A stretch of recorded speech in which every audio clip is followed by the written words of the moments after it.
Asr boshidan beri texnologiya mislsiz darajada rivojlanib bormoqda. Endi bizning hayotimiz bundan o'nlab yillar avval orzu bo'lgan narsalarga to'la.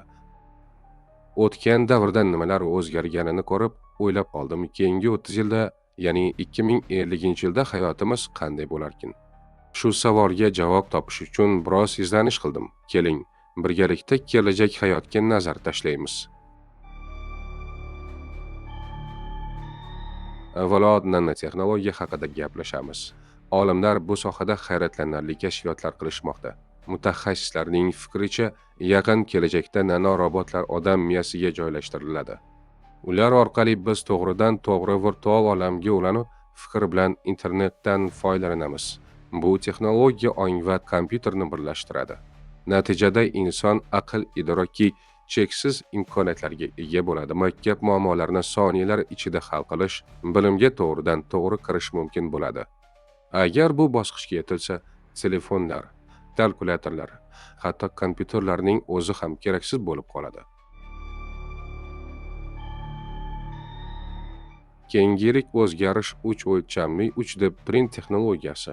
Bugun biz allaqachon 3D printerlar yordamida uylar, qurollar, hattoki inson organlarini yaratmoqdamiz. Ammo 2050-yilga borib, bu texnologiya yanada rivojlanadi. Odamlar o'z uyida o'tirib, transport vositalarini, mebellarni, hattoki taomlarni 3D printerda chop etishadi. Tasavvur qiling, och qoldingiz, printerga buyruq berasiz va nonushta tayyor. Ehtimol bu ochlik muammosini butunlay yo'qotadi.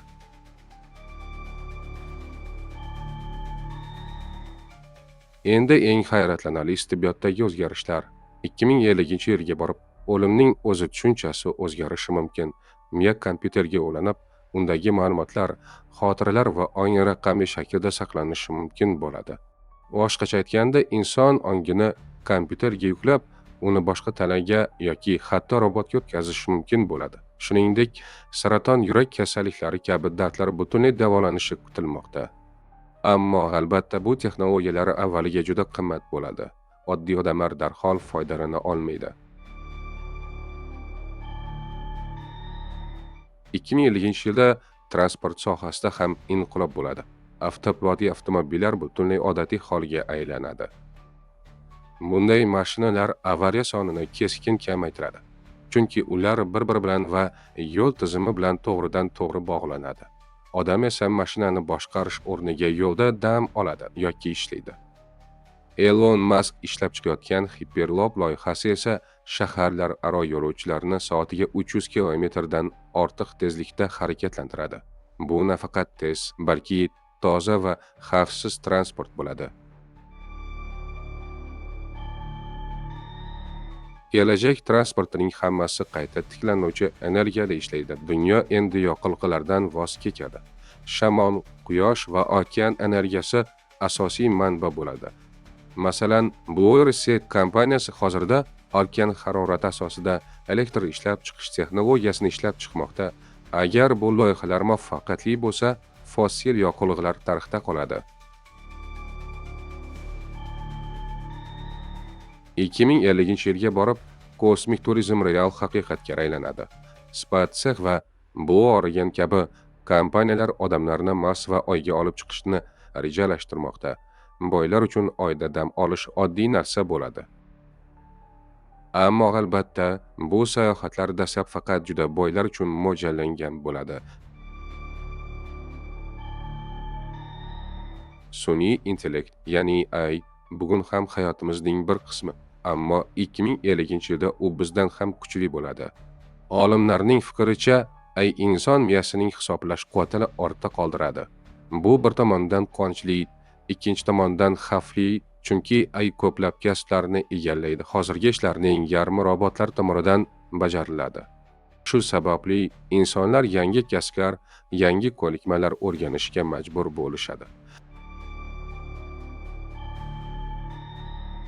Ilm ham tubdan o'zgaradi.